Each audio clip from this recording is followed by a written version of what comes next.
नमस्कार, मैं हूं नंदलाल शर्मा और आप देख रहे हैं नेशनल हेराल्ड नवजीवन और कौमी आवाज की पेशकश।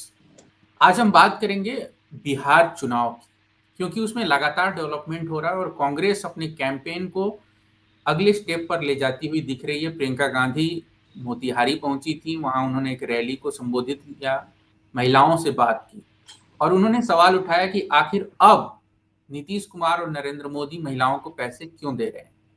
लेकिन सवाल ये भी है कि आखिर कांग्रेस इस बार का जो चुनाव है उसको लेकर के जिस तरीके से सक्रिय है और जो उसके सहयोगी हैं उनको लेकर के जिस तरीके से आगे बढ़ रही है, ऐसा लग रहा है कि कांग्रेस इस चुनाव को लीड कर रही है। हमारे साथ विश्वदीपक जी हैं और बिहार को बहुत अच्छे तरीके से समझते हैं और इस समय वो लगातार लिख रहे हैं। और नेशनल हेराल्ड में उनकी एक हेडलाइन है, it's a Mandal 2.0 moment in Bihar. तो हम ये समझेंगे कि ऐसा क्यों है और वो ऐसा किन कारणों की वजह से सोच रहे हैं। तो स्वागत है सर आपका। और पहला सवाल यही है कि आपको ऐसा क्यों लगता है कि ये मंडल 2.0 मोमेंट है बिहार में। बहुत शुक्रिया नंदलाल जी। देखिए, इसके थोड़ा सा मैं बैकग्राउंड में ले जाना चाहूंगा आपको, इससे पहले कि हम लोग ये बात करें कि ये मंडल 2.0 इसको मैं क्यों कह रहा हूँ। तो आपको याद होगा कि राहुल गांधी ने कुछ समय पहले एक गैदरिंग में उन्होंने ये बात कहा था कि, और उन्होंने इसको एक्सेप्ट किया था कि इसके पीछे तीन वजह हैं। इसको थोड़ा सा मैं आगे एक्सप्लेन करूंगा, पर फिलहाल मैं यहाँ से शुरू करता हूँ कि राहुल गांधी कुछ बात से, जिसमें उन्होंने कहा था कि देखिए, हम मुझे पर्सनली उन्होंने कहा कि पर्सनली मुझे जो है ओबीसी के मुद्दे को समझने में थोड़ी सी देर हुई। उन्होंने कहा कि हमारे समाज में, भारत के समाज में जो दलितों का शोषण है, उत्पीड़न है, उसको तो हम लोग समझते थे पहले से ही। उन्होंने नाम लिया कि बाबा साहब अम्बेडकर की वजह से, ज्योतिबा फुले की वजह से दलितों के उत्पीड़न के मुद्दे पर बातचीत होती रही है और बड़ी प्रमुखता से उसको सामने लाया गया है और उसको दूर करने के भी प्रयास हुए हैं, उन्होंने कहा। लेकिन उन्होंने कहा कि पर्सनली मुझे, हो सकता है पार्टी में बहुत सारे लोगों को इसकी समझ रही हो, लेकिन मुझे पर्सनली थोड़ा सा ओबीसी के मुद्दे को समझने में हमें देरी हुई, लेकिन अब इस देरी को मैं ठीक करूंगा। और उन्होंने इसको एक्सेप्ट किया। इसको हम लोग ठीक करेंगे और आगे हमारी जो पार्टी है, उसकी जो पॉलिसी है, उसके जो प्रोग्राम है, उसमें आपको इसकी झलक दिखाई पड़ेगी। ये बात उन्होंने एक गैदरिंग में सार्वजनिक रूप से पब्लिकली स्वीकार की थी। तो राहुल गांधी के इस जो कॉन्फेशन, एक तरीके से आप कह सकते हैं, इसको आप कांग्रेस पार्टी की इतिहास के बरक्स उठा करके देखिए, तो आपको समझ में आएगा कि मैं इसे मंडल 2.0 क्यों कह रहा हूं।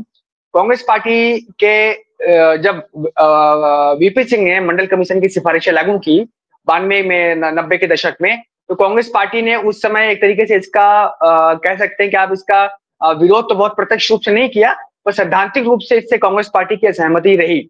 और कांग्रेस पार्टी ने इससे एक तरीके से अपने आप से एक दूरी बना रखी थी इस पूरे आंदोलन से। और आप देखते हैं कि 90 के दशक बीतते बीतते कांग्रेस पार्टी हिंदी हार्टलैंड से, देश के जो बड़े राज्य हैं जहां पे की पिछड़ों की बड़ी आबादी रहती है, वहां से धीरे धीरे कांग्रेस पार्टी का सफाया होने लगा और कांग्रेस पार्टी सत्ता से बाहर चली गई। तो आप आज अगर कांग्रेस पार्टी को ये रियलाइजेशन है, राहुल गांधी के इस कन्फ्यूजन को आप देखिए, तो आप इसको कांग्रेस पार्टी के एक तरीके से रियलाइजेशन भी कह सकते हैं कि हमें जो है, कहां पे हम लोग मंडल कमीशन की वो जो मांग थी, वो केवल मांग नहीं थी, सतह पे उसको लागू किया गया, ये बात सही है, एक प्रोग्राम लागू किया गया, लेकिन समाज के अंदर जो एक खदबदाहट थी उसको समझने में हमसे कहां से भूल हुई।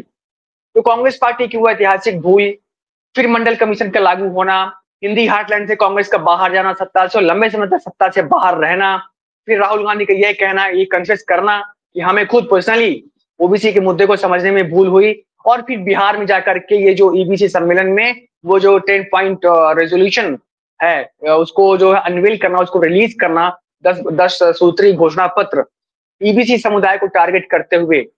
तो ये तमाम चीजें बताता है कि मंडल आयोग की, मंडल कमीशन की जो भूमिका थी समाज में, उसका जो पहला पार्ट था वो तो लागू हो गया और कांग्रेस उस दौर से एक तरीके से कह सकते हैं कि आप किनारे पे रही। लेकिन अब कांग्रेस, जैसा कि आपने कहा कि कांग्रेस उस पूरे समझ को, उस पूरे मोमेंटम को लीड कर रही है और इसकी शुरुआत बिहार से हो रही है। और उस मंडल टू कमीशन की जो अधूरे काम है उसको पूरा करने के लिए जो उन्होंने एक 10 सूत्री कार्यक्रम अनवेल किया, जिसको पटना रेजोल्यूशन के, पटना प्रस्ताव के नाम से लोग जानते हैं, वो एक तरीके से मंडल 2.0 है। इसीलिए इसी सेंस में है वो, क्योंकि वो मंडल कमीशन का जो काम अधूरा रह गया था उसको पूरा करने की दिशा में किसी भी देश की पॉलिटिकल पार्टी द्वारा उठाया गया अब तक का सबसे महत्वपूर्ण कदम है, ऐतिहासिक कदम इसको आप कह सकते हैं। मैं शायद हो सकता है कि मेरी समझ या मैं इसको थोड़ा सा अलग तरीके से देख रहा हूँ। आप इसको करेक्ट करिएगा अगर आपको लगे कि नहीं ऐसा नहीं है। भारत के समाज में जो है पिछड़ों में एक बात की गफलत रही है हमेशा से कि वे दलितों से अलग हैं। और जब आप ये बात कांग्रेस कह रही है कि हम आपके लिए कानून बनाएंगे जैसे SC ST एक्ट है और आप पे जो जुल्म होता रहा है तो हम आपको न्याय देंगे, क्या कांग्रेस अब अति पिछड़ों को, जो आपने जिक्र किया हुआ है, नोनिया धानों को, ये जो समाज है, इनको बता रही है कि आप इस मनुवादी व्यवस्था में दलितों से अलग नहीं है? क्या उनके अंदर ये तरीके से जगाने की कोशिश है? देखिए, इसके दो तीन तरीके से इसको देखा जाना चाहिए इस चीज को। एक तो अगर आप इसको पॉलिटिकली देखें, मैं सबसे पहले पॉलिटिकल की बात करता हूँ। अगर आप पॉलिटिकली देखें, हालांकि आपका जो सवाल है वो बहुत हद तक समाज से जुड़ा हुआ है, सोशियोलॉजी से जुड़ा हुआ मसला है, लेकिन पहले इसको पॉलिटिकली इसको देखने की कोशिश करते हैं। अगर आप इसको पॉलिटिकल प्रिज्म से देखते हैं तो बिहार में जो EBC समुदाय है, जो कि OBC का ही एक चंक है, OBC का ही एक हिस्सा है, उसी का एक सब डिवीजन आप इसको कह सकते हैं। वो तकरीबन बिहार की जनगणना के मुताबिक ही तकरीबन वो 36% है, 36.1% शायद उसका टोटल पॉपुलेशन है। तो पॉलिटिकली अगर आप देखें तो ये बहुत बड़ा चंक है आबादी का, जो कि EBC है, यानी कि एक्सट्रीमली बैकवर्ड कास्ट है। तो मंडल कमीशन के द्वारा जो OBC का उत्थान तो हुआ, उनको शैक्षणिक उत्थान हुआ, उनका राजनीतिक उत्थान हुआ, उनका आर्थिक उत्थान हुआ, लेकिन उसी का एक जो हिस्सा था जो कि पीछे रह गया था, वो है EBC, जो कि 36% है बिहार की पॉपुलेशन का। तो पॉलिटिकली ये बहुत इंपॉर्टेंट सेगमेंट है जिसको कि कांग्रेस पार्टी ने एक तरीके से अपने रेजोल्यूशन के द्वारा एड्रेस किया। एक बात।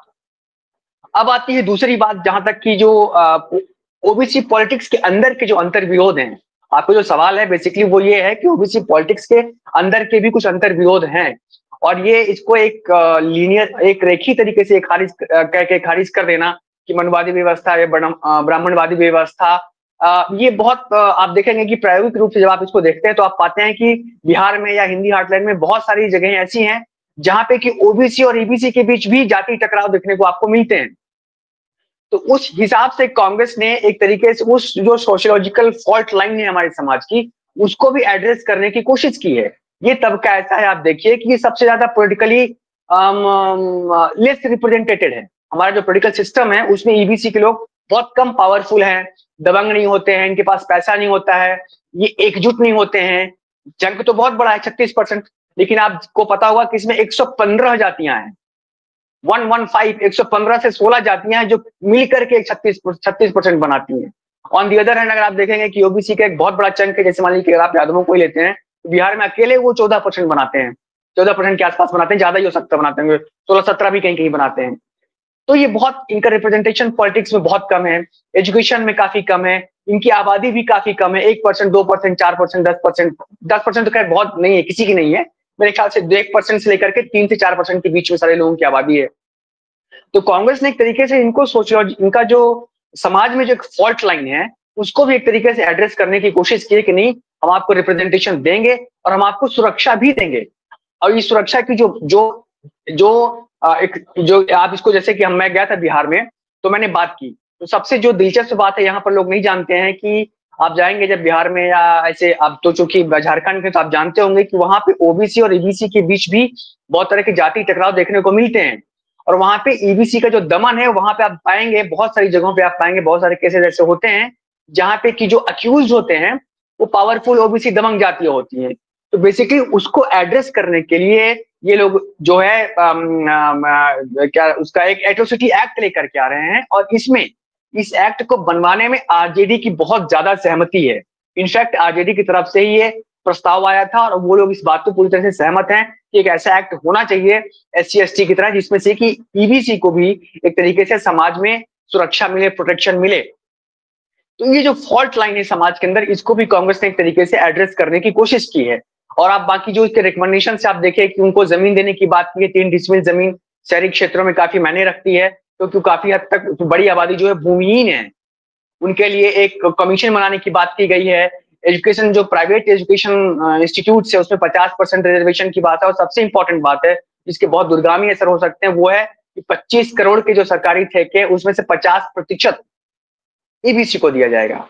ये तमाम जो प्रपोजल्स हैं ये उस फॉल्ट लाइन को भी दूर करने की कोशिश की दिशा में एक प्रयास है। एक्चुअली सर, मैं इसलिए कह रहा था कि आपने कहा कि ये सोशियोलॉजी का सवाल है। दरअसल कांग्रेस का अति पिछड़ा न्याय संकल्प पत्र तो बहुत अच्छा है। अल्टीमेटली आपको समाज के बीच जाना है और आपको बताना है कि संविधान खतरे में है, आपका वोटर का अधिकार खतरे में है, आपके साथ जुल्म होता है। ये जो काम है, मेरा सवाल ये है कि क्या कांग्रेस अब उस मोमेंटम पे पहुंच गई है, या उसके पास वो मतलब आप कह सकते हैं संगठन, आप कह सकते हैं कि वो फॉर्मूला जिसके जरिए वो इस एक बटे हुए 36% के वोट के चंक को जोड़ सके अपने साथ। अभी तक आप जो है देखते थे, नीतीश कुमार जो है अति पिछड़ा महादलित के नाम पर राजनीति करते थे, दलितों में भी एक महादलित बना करके, जैसे ओबीसी ईबीसी का जो कॉन्सेप्ट है। क्या ये अब उस मोमेंटम में आ गई है कांग्रेस की इसको जोड़ सके अपने साथ, और क्या संकल्प पत्र है ये उसी की दिशा में कदम है? इसको थोड़ा बिल्कुल, ये उसी की दिशा में कदम है। और देखिए सबसे इंपॉर्टेंट बात यह है कि बेसिकली कांग्रेस ने नीतीश कुमार की, देखिए नीतीश कुमार की जो पूरी पॉलिटिक्स है बिहार की, और उनके 20 सालों का जो उनका, जिसको सुशासन कहते हैं, 20 सालों से जो वो सत्ता में, उसके दो बड़े इंपॉर्टेंट पिलर हैं। नीतीश कुमार की पूरी पॉलिटिक्स को अगर आप डिकोड करेंगे तो दो चीजें आपको बहुत प्रमुखता से नजर आएंगी। एक कि महिला वोट बैंक, और दूसरा ईबीसी वोट बैंक। ये जो दो बड़े इंपॉर्टेंट पिलर है नीतीश कुमार की पॉलिटिक्स के, ये दोनों मजबूती से उसके साथ कमोवेश बने रहे उनकी पॉलिटिक्स के साथ। मुझे याद है कि जब नीतीश कुमार पहली या दूसरी बार आए थे तो उन्होंने बच्चियों को बड़ी मात्रा में साइकिल बांटी थे और बच्चियां बहुत बड़े पैमाने पर स्कूल जाना शुरू किया था। फिर उन्होंने पंचायतों में 20% 30% कुछ रिजर्वेशन दिया, महिलाओं को दिया, ईबीसी को भी दिया। तो ये तमाम बड़े उनके प्रोग्रेसिव स्टेप्स थे जिनकी वजह से एक बड़ा चंक जो उनके साथ बना रहा। कांग्रेस ने क्या किया है कि इन दोनों वर्गों को टारगेट करते हुए, आपने भी प्रियंका गांधी का जिक्र किया, और कल उन्होंने जो मीटिंग किया था वहां पर मोतिहारी में, उसके पहले पटना के सदर रखा था आश्रम में, उन्होंने वहां पर जाकर के महिलाओं से जो बातचीत की, उस महिला जो पिलर है, महिला वाला जो वोट बैंक का पिलर है नीतीश कुमार की पॉलिटिक्स का, वो प्लस ईबीसी, इन दोनों को कांग्रेस वहां पे टारगेट कर रही है। और इसके पीछे सोच ये है कि कांग्रेस, आरजेडी और वीआईपी, इन तीनों पार्टियों का जो एक ट्रेडिशनल वोट बैंक है, आप देखिए कि आरजेडी के पास एक जिसको हम एमवाई कहते हैं, वो चंक उनके पास ऑलरेडी है। कांग्रेस का अपना एक चंक ऑलरेडी है, अपने पास ऑलरेडी है। वीआईपी भी कुछ लेकर के ऐड कर रहे हैं। तो ऐसे में चुनाव जीतने के लिए भी जो एक थोड़ा सा हमें जो एडिशन चाहिए, जो कुछ 2-4% का हमें आप कह सकते हैं कि कमी हो रही थी, वो ईबीसी से निकालने की कोशिश है यहाँ पर। तो कांग्रेस उस पूरी स्थिति में है, उस पूरी हैसियत में है। और राहुल गांधी ने जो ये वोट अधिकार यात्रा की है, इससे बड़ी इसका बड़ा असर हुआ है ग्रामीण क्षेत्रों में भी।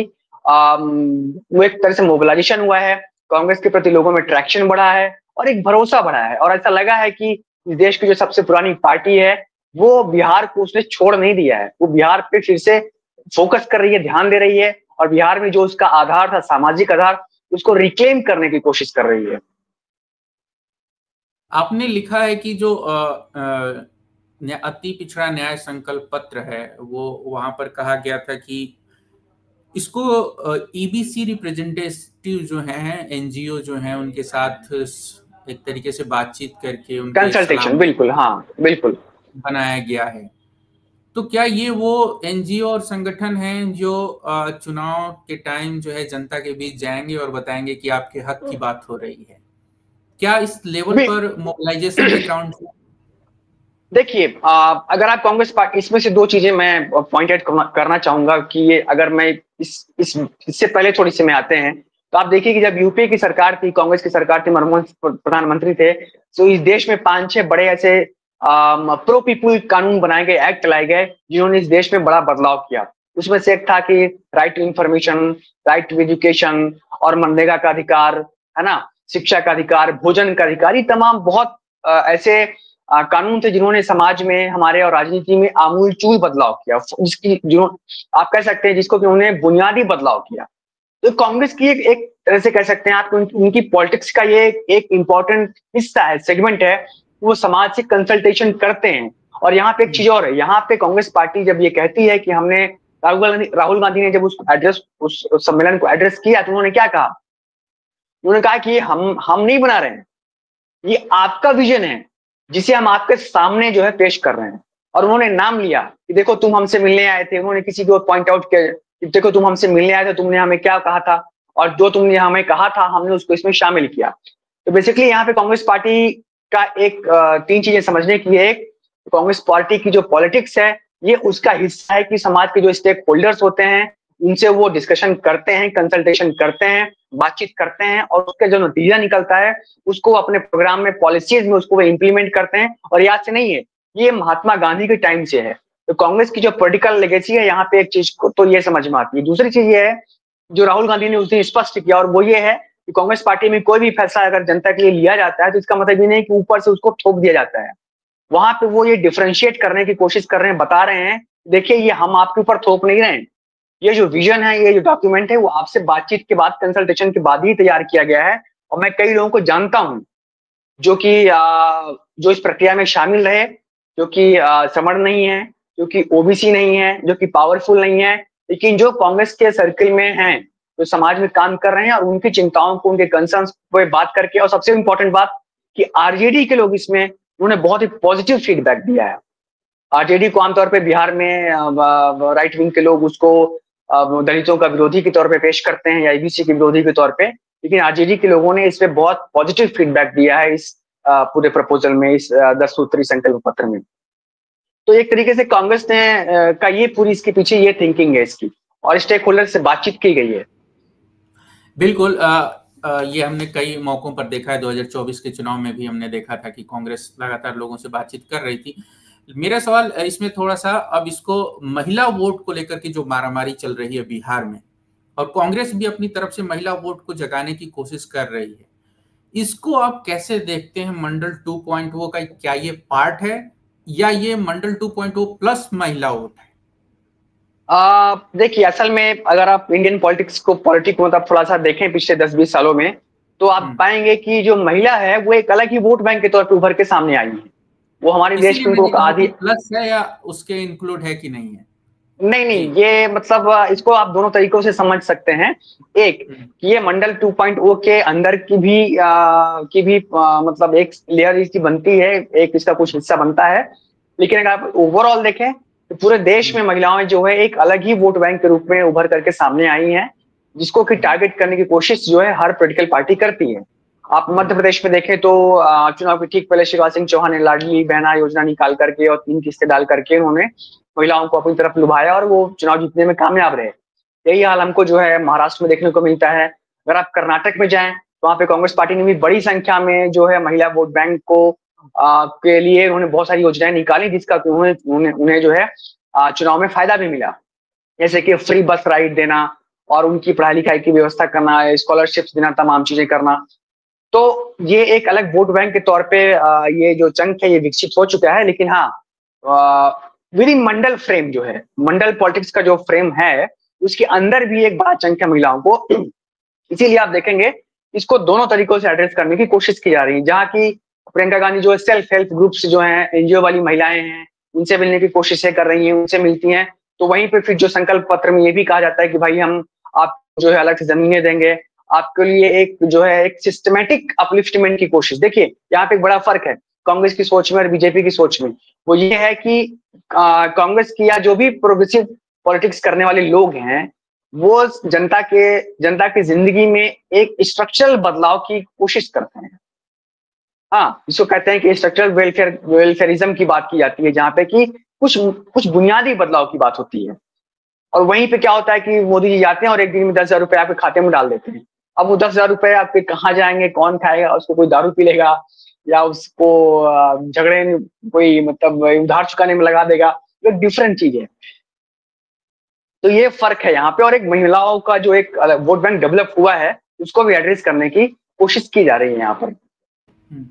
जैसे अगर हम ईबीसी की बात करें, अगर थोड़ा सा वोटिंग के हिसाब से, जो वोटिंग पैटर्न है उसके हिसाब से, तो आपने लिखा है कि 2015 में जो है जब चुनाव हुआ था तो ईबीसी का एक बड़ा चंक 55% महागठबंधन के साथ गया था। उस चुनाव में नीतीश कुमार जो है महागठबंधन के साथ थे। और उसके बाद जो है आप मतलब उसके अलग चुनाव को देखें 2010 और 2020 में भी, तो वो एनडीए के पक्ष में गया है। यानी कि जब नीतीश कुमार महागठबंधन के साथ थे तो महागठबंधन के साथ आया, यानी नीतीश कुमार एक फैक्टर है। लेकिन मेरा ये पूछना है कि क्या 2025 में नीतीश कुमार इतना कमजोर हो चुके हैं कि ईवीसी अब एनडीए के साथ नहीं जाएगा, या जाएगा तो कितना जाएगा, आपको क्या लग रहा है, जबकि चुनाव बहुत अब ही है? बहुत ही शानदार सवाल है आपका।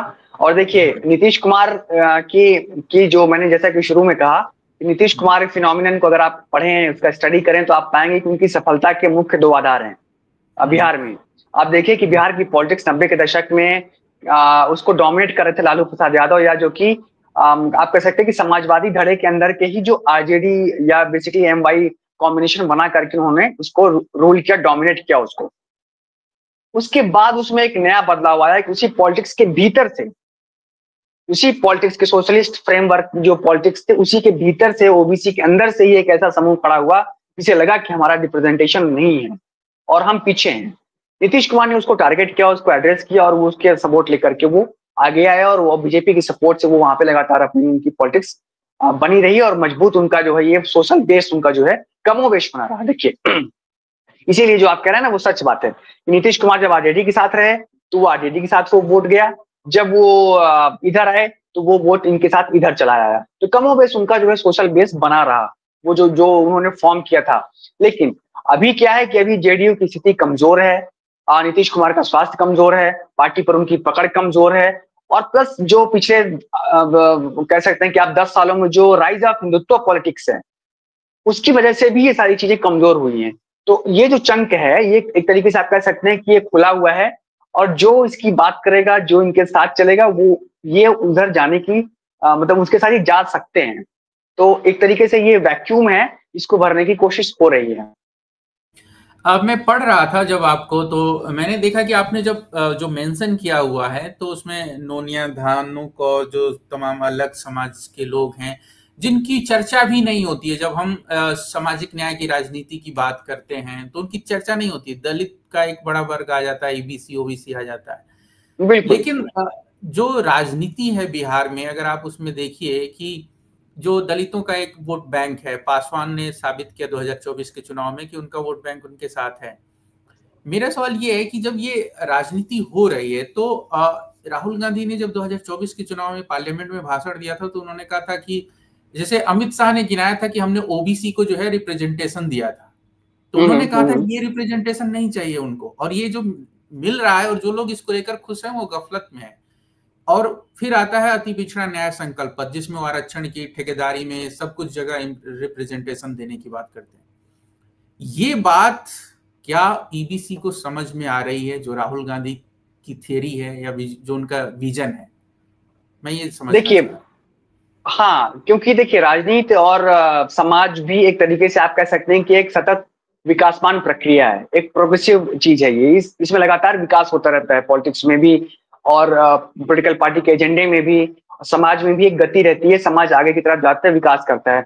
तो समझिए कि 90 के दशक में जिन लोगों की लड़ाई, आइडेंटिटी की, अस्मिता की जो लड़ाई जो लालू यादव ने लड़ी, और जो एक समाज में दमन था फ्यूडल, मतलब जो सामंती ताकतों द्वारा या मनुवादी ताकतों द्वारा जो लोगों को पास बैठने नहीं देते थे, खड़े नहीं होने देते थे, उन्होंने उनको एक आवाज दिया, उनको एक सम्मान दिया, समाज में रिस्पेक्ट दिया। अब वो बात थोड़ी सी आगे बढ़ गई है, और आगे बढ़ करके ये हुआ कि पिछले ग्लोबलाइजेशन के बाद 15-20 सालों में इनके अंदर भी एक मिडिल क्लास तैयार हो गया है। तो उस मिडिल क्लास को अब वो बातें, जो बातें 90 के दशक में हो रही थी, या समझिए कि आप 2000 से लेकर के 2010 तक के बीच में, अब उससे आगे की पॉलिटिक्स चाहिए, उससे आगे की बातें चाहिए। वो आगे की बातें क्या है? वो आगे की बातें वही है जो कांग्रेस पार्टी की संकल्प पत्र में आपको दिखाई पड़ती हैं। तो उस तबके तक ये बातें पहुंच रही हैं, reach out, Congress party reach out कर रही है, उनको सुनाई पड़ रहा है उस तबके को कि एक आदमी है जो हमारी बातें कर रहा है, एक पार्टी है जो हमारे लिए कुछ प्रोग्राम लेकर के आ रही है। ये पॉलिटिकली कितना फायदेमंद होगा, वोट में कन्वर्ट होगा या नहीं होगा, दैट्स डिफरेंट थिंग। लेकिन इस बात की चर्चा अपने आप में सबूत है इस संकल्प पत्र का बनना, कि जिसको कि कंसल्टेशन के बाद बनाया गया था, कि ये बातें समाज में चल रही हैं। अभी पॉलिटिकली कितना असर करेंगी, नहीं करेंगी, जो वोट में बदलेंगी, नहीं बदलेंगी, वोट में बदलने के लिए जो मैकेनिज्म चाहिए वो कितना इफेक्टिवली काम कर पाता है चुनाव के दौरान, वो एक अलग देखने वाली बात होगी। पर चर्चा इसकी जरूर है वहां पर उस समाज में। चर्चा है, ये बहुत बड़ी बात है और मुझे लगता है चर्चा से ही नैरेटिव बनता है और फिर लोग अपना अच्छा बुरा तय करते हैं। बहुत शुक्रिया सर, आपने काफी विस्तार से समझाया और आई होप कि बिहार का ये जो चुनाव है ये सिर्फ नीतीश कुमार के लिए निर्णायक नहीं है, बल्कि उस राज्य की राजनीति के लिए भी निर्णायक है। एक नई राजनीति की शुरुआत हो सकती है अगर चीजें बदलती हैं या फिर जनता का मैंडेट। मैं कोट इन कोट इसलिए कर रहा हूं कि हम लोग वोट चोरी के भी मामले देख रहे हैं। तो बहुत शुक्रिया सर, और अगर आपको वीडियो ये पसंद आया, अपने दर्शकों से मेरी गुजारिश है तो इसे जरूर शेयर करें अपने दोस्तों के साथ। आपका सपोर्ट हमारे लिए बहुत मायने रखता है। आप सबका शुक्रिया, नमस्कार, धन्यवाद। चलिए, थैंक यू।